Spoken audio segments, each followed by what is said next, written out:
Magandang gabi po mga kapatid. Patuloy po nating pasalamatan ng Panginoon sa patuloy na pag-aalaw niya po sa atin na makapakinig ng kanyang mensahe. Sabi nga po sa Psalm 107 verses 8 to 9, "Let them thank the Lord for His faithful love and His wondrous works for all people, because God satisfied the one who was parched with thirst, and He filled up the hungry with good things." Tayo pong lahat ay manalangin. O Ama naming Diyos na makapangyarihan po sa lahat, kami po'y lubos na nagpapasalamat sa iyong dakilang pag-ibig sa amin. Tunay nga pong wala pong makapapantay sa sakripisyo mo sa krus ng Kalbaryo para lang sagipin kami mula sa kaparusahan sa aming mga kasalanan. Napakapalad po namin dahil isa po kami sa pinili mo para makakilala sa iyo at magkaroon po ng pagkakataon na maligtas. Marami pong salamat sa iyong mga salita na nagbibigay ng pag-asa, katagumpayan at kalakasan sa bawat isa sa amin. Nawa po o Diyos, makita mo sa aming mga puso at isipan ang kasabikan at ang kagalakan namin sa pakikinig, Panginoon, ng mensahe mo sa araw na ito. Tunay nga po na kahit sa ano pang mang bagay, wala na pong mas hahalaga pa sa mensahe mo, Panginoon, sa pagkain espiritual mo, Panginoon, na lagi niyo pong inihahanda para sa amin. Patuloy niyo rin pong gamitin ang aming pastor at patuloy na daluyan mo, Panginoon, ng wisdom para sa pagbabahagi po na iyong mensahe. Muli po namin ibinabalik sa iyo ang lahat ng papuri at walang hanggang pasasalamat. Sa tanging pangalan ni Jesus, Amen.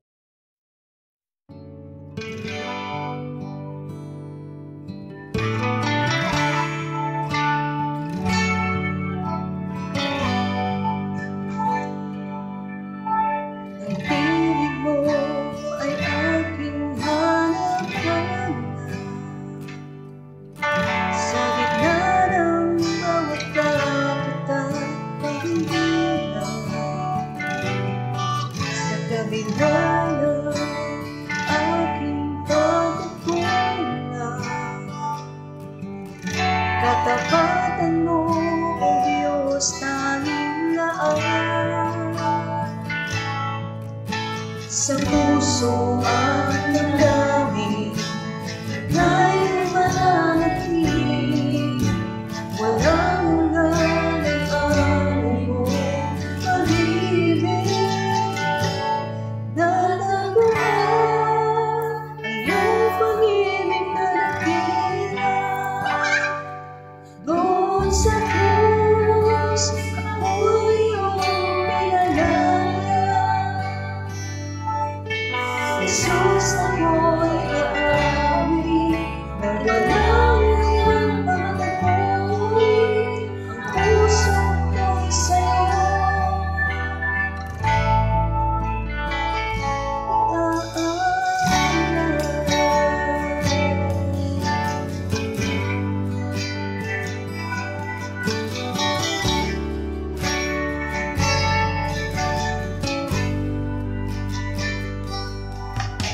Panginoon, ikaw ang kaalaman. Namuntihan mo sa aking inalangkulan.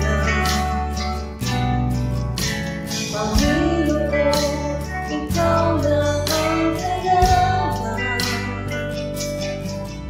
Ang pagkay naman sa'yo ako'y mananahan. Sa puso ang damdamin, ika'y mananatili.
pasensya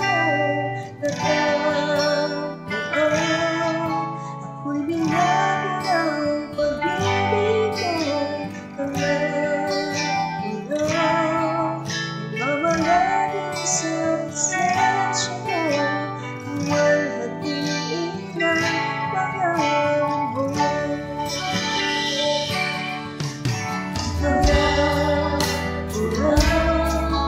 Mamalagin sa pasensya mo, ako'y binagod ng pag-ibig mo.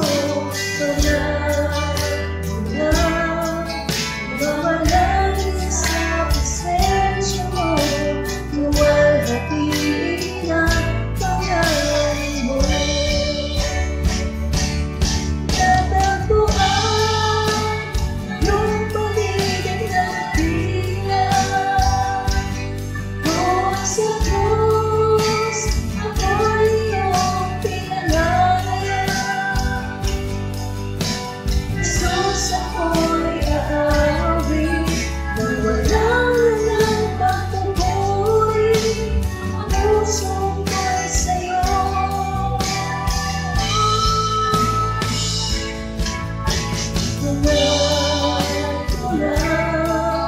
Mamalagin sa pasensya mo, natatapuan. Ako'y hinahon ng pag-ibig mo. Mamalagin sa pasensya mo, luwalhatiin ang pangalan mo. Luwalhatiin ang pangalan mo. Luwalhatiin ang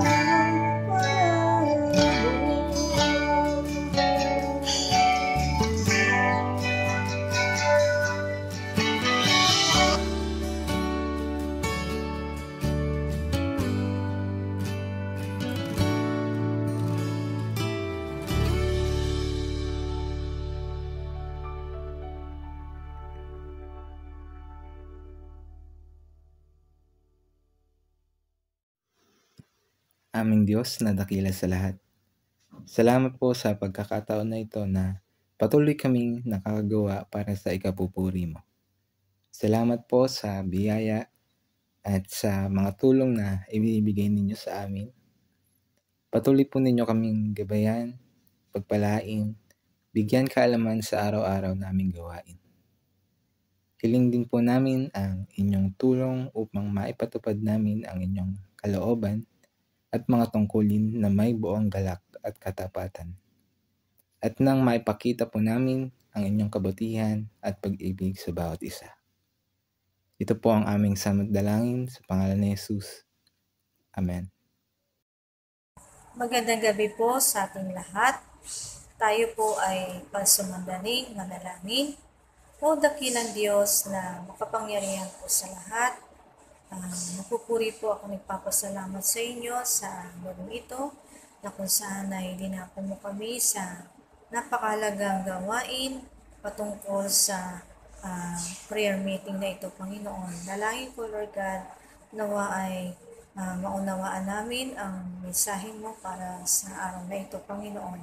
At maging kalakasan namin ito sa amin pong pang-araw-araw na buhay. Panginoon, dalangin ko na ikaw, Panginoon, ay siyang maitaas at maparangalan sa gabi ito. Maraming salamat, Lord God. Ito po ang aming samang-dalangin sa matamis sa pangalan ni Jesus. Amen. Atin pong basahin ang sinasabi sa Filipos 4:6-7. Huwag kayong mabalisa tungkol sa anumang bagay. Sa halip ay hingin ninyo sa Diyos ang lahat ng inyong kailangan sa pamamagitan ng panalangin, may pasasalamat.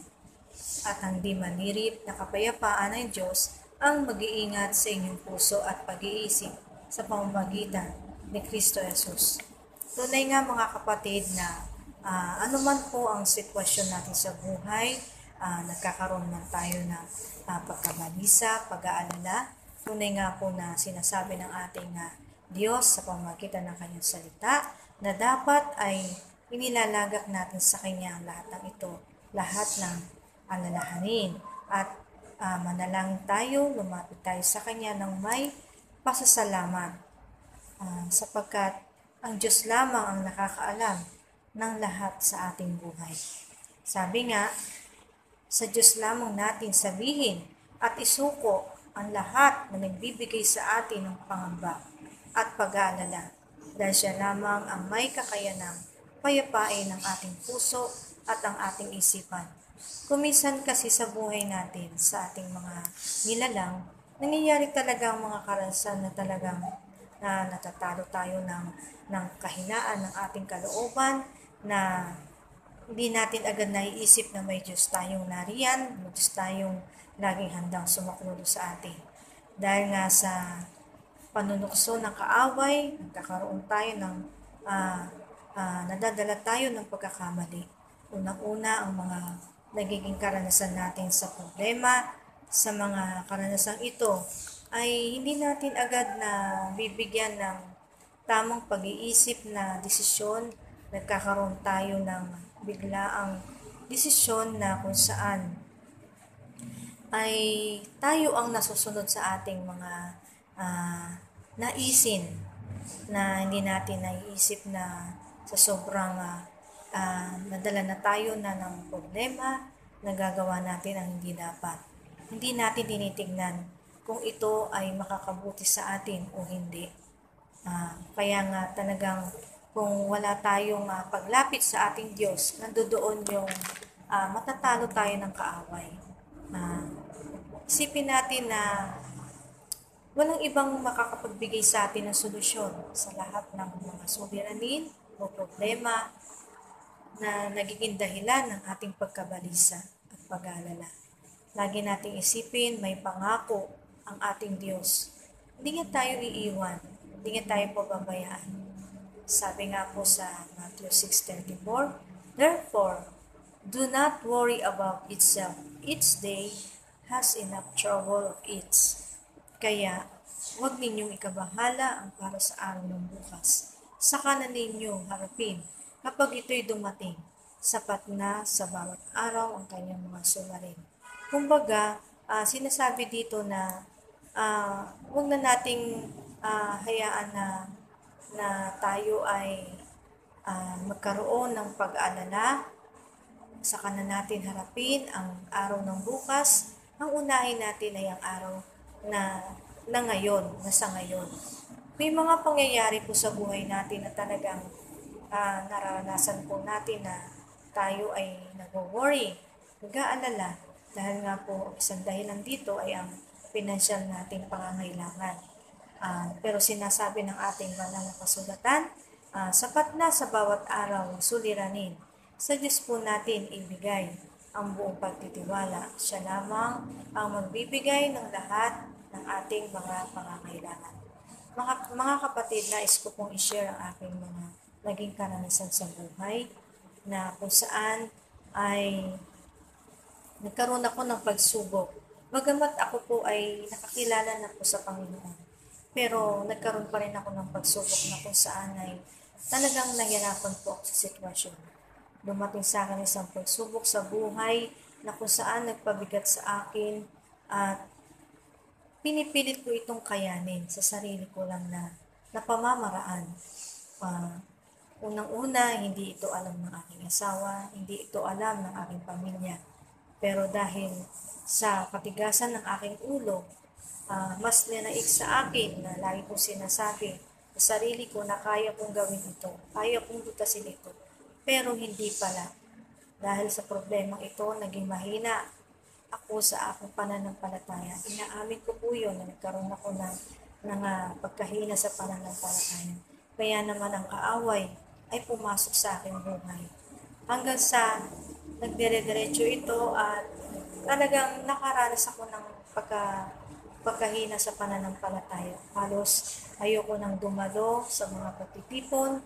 Minsan dumadalo ko pero hindi ko ma-enjoy ang pagdalo. Pero dahil sa problemang ito, talagang nakaranas ako ng pagkabalisa.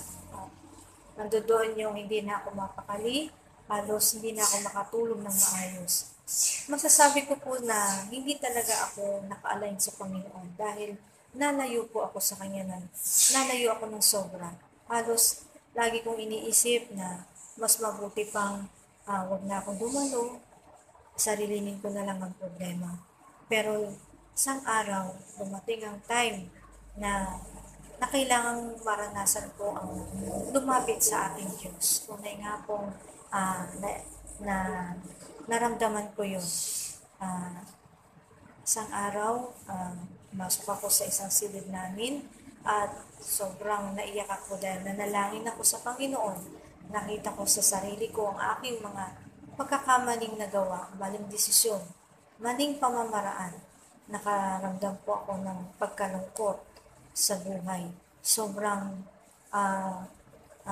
naiyak ako dahil ang Lord ipinadala niya sa akin ang kanyang pagmamahal.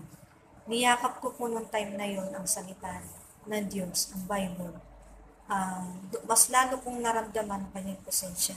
Itinaas ko po ang aking kamay at sinabi ko sa Panginoon na, Lord, suko na po ako. Ayoko nang maging manatili sa pagkakasala. Gusto ko ay maging malaya na sa problemang aking kinakaharap. Sabi ko sa Panginoon, tulungan niya ako. Napaisip po ako, naalala ko ang sinabi ni Pastor Doy, na kailangan kong magpa-counsel sa Kanya.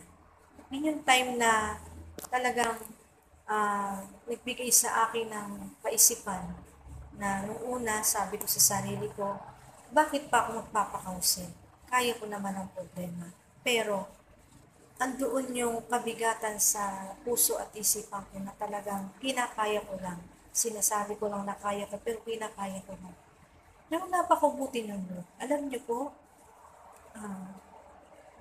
talagang ang Lord kinukulit niya ako na sabihin ko na sa asawa ko, sa pamilya ko, ang problemang aking kinakaharap.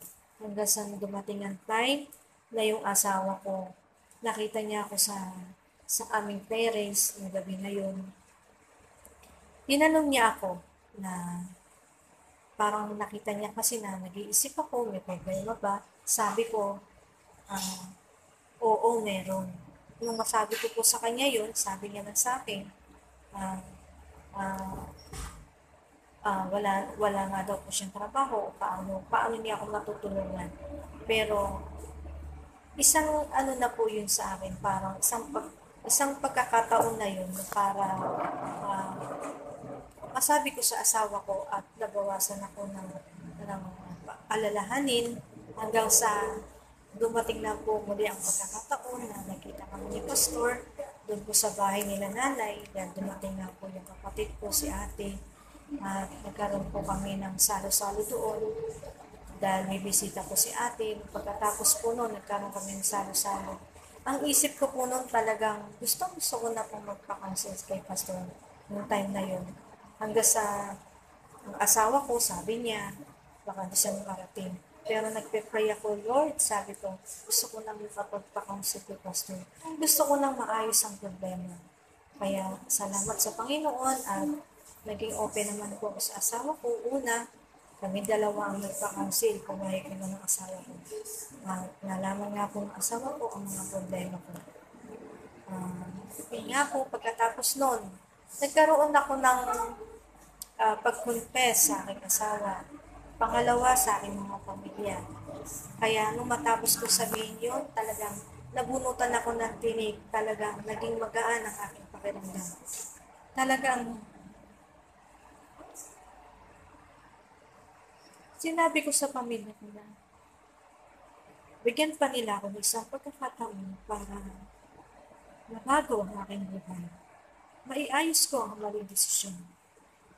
Hanggang sa ang Lord, alam ko na mamagitan siya sa amin.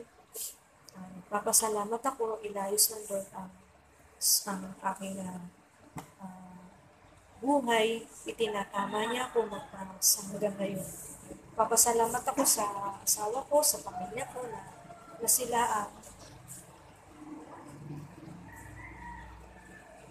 naging daan. Unang-una sa Panginoon, pangalawa sa pamilya ko, sila ang naging daan para mabago muli ang aking buhay. Kaya lubos ako nagpupuri at nagpapasalamat sa Panginoon dahil ganun niya ako kamahal, ganun niya tayo kamahal. Ano man ang nararanasan nating problema, ang Diyos lamang talaga ang magbibigay ng solusyon nito.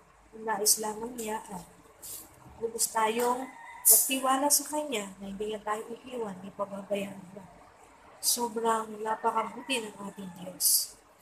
Ang pagsubok na to sa buhay ko ay tunay ngang pinagtagumpay niya ako at magpas hanggang ngayon, nararanasan ko ang kanyang pagmamahal sa akin. Kaya mga kapatid, sa inyo na may mga nararanasan ding problema, ini-encourage ko po kayo na maging tapat tayo sa Panginoon. Ilagak natin sa Panginoon kung ano man ang mga suliranin na ating nararanasan. Tapat ang Diyos, kanyang mga pangako at hindi niya tayo bibigyan ng mga pagsubok na hindi natin kayang lutasin.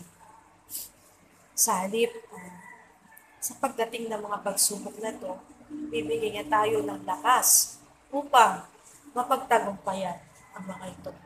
Tunay nga po sa lahat ng sandali, ang Diyos lamang ang ating dapat napasalamatan. Ang kanyang pangako ay laging nating panghawakan na hindi niya po tayo iiwan, hindi niya po tayo pababayaan man. Sabi po sa 1 Corinthians 10:13, ang bawat pagsubok ng isang tao ay may kani-kanyang pamamaraan. Nasa sa atin na lamang ito kung paano natin ito panghahawakan, kung paano natin ito haharapin. Atin pong paniwalaan na sinasabi ng salita ng Diyos na hindi niya tayo bibigyan ng pagsubok na di natin ito makakaya.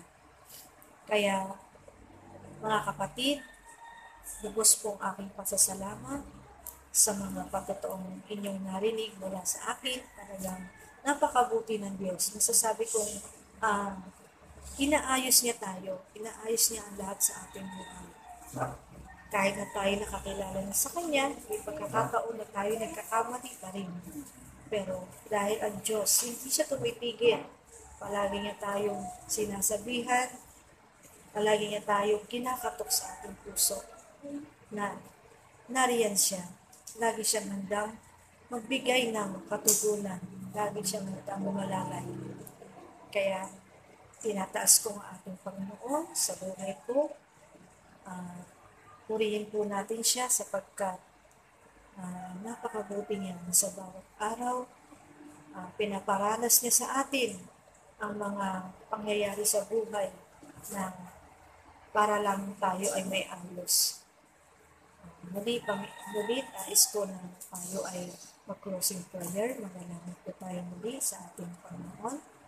O dakilang Diyos na makapangyarihan sa lahat. Muli ay nagpapasalamat po ako sa inyo sa pagkakataon na ito na ako po ay hinayaan mong makapagsalita upang marinig ng aking mga kapatid ang pangyayari sa buhay ko kung saan ikaw ang kumilos.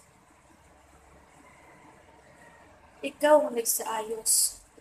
Kaya maraming salamat po, Panginoon, dahil sa iyo nagkaroon muli ng kasiglahan ng aking buhay. Dahil sa iyo nagkaroon muli ng kaliwanagan ng aking buhay. Kasama ng aking pamilya, aking asawa, at ngayon ay masaya po ako na na-share ko ang aking patotoo sa mga kabutihang ginawa mo sa buhay ko. Bagamat sa ngayon ay talagang dumaranas pa rin ako ng mga struggle, pero hindi na siya mahirap para sa akin dahil alam ko kasama ko ang Diyos kasama ko ang pamilya ko, nagmamahal sa akin. Kaya maraming salamat. Panginoon, napakabuti mo. Dalangin ko po ang aming pong manggagawa ni si Pastor Boy na patuloy mo po siyang gamitin, na maging matatag po kami bilang mga miyembro sa iglesia na sa pamamagitan ng aming pastor. Gamitin mo siya na maging matatag ang bawat isa, maibahagi niya ang iyong mga salita. Tunay nga po, Panginoon, walang hindi nalilingit sa iyo. Ang nais mo lamang, Lord, ay surrender ang lahat sa iyo, Panginoon. Kaya, Lord, masaya po ako dahil tunay nga na kagalakan ko po ang maihayag ang kabutihan mo sa buhay ko, sa buhay namin. Kaya, Panginoon, kailanman ay ikaw pa rin, Panginoon, ang magnanait sa buhay ko. Pagtitiwalaan ko, Panginoon. Kaya maraming salamat po. Ang buhay ko na malungkot na naging malungkot ngayon ay binigyan mo ng sigla.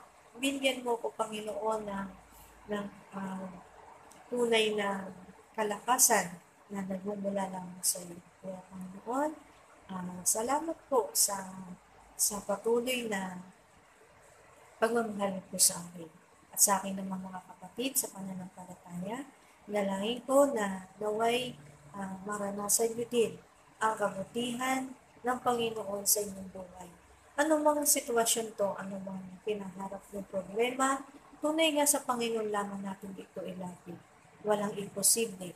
Gagawa at gagawa ang ating Diyos. Mamamangha tayo sa mga kabutihang ginagawa niya sa atin. Dahil sa kabila ng mga pagsubok na ito, dito tayo magiging matatag. Kaya wala tayong ibang gagawin, kundi ang magtiwala lamang sa ating Diyos at magpuri. Muli po sa gabing ito, maraming salamat po. Ito po ang aking samot dalangin sa matamis na pangalan ng aming Panginoon, ang aming tagapagligtas si Jesus. Amen.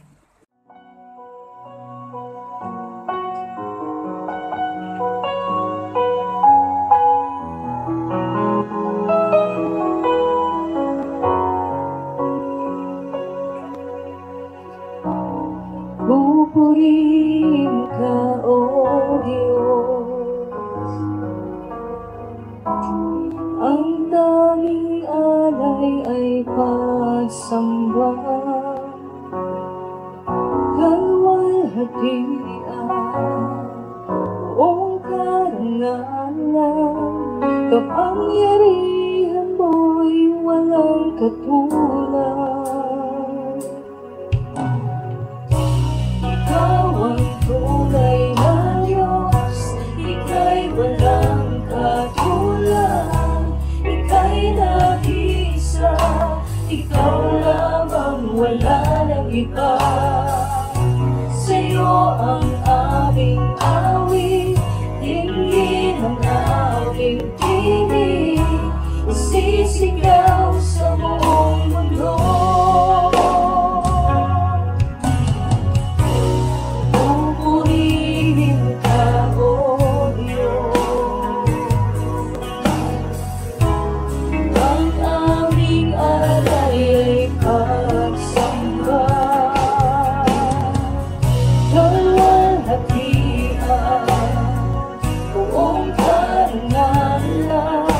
Kapangyarihan mo'y walang katulad.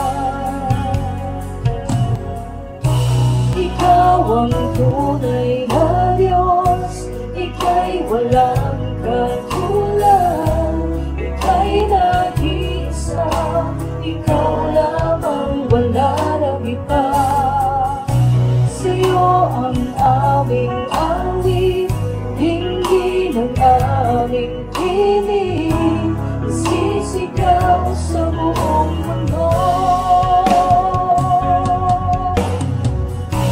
Ikaw ang tunay na Diyos, ika'y walang katulad, ika'y nag-iisa, ikaw lamang, wala nang iba.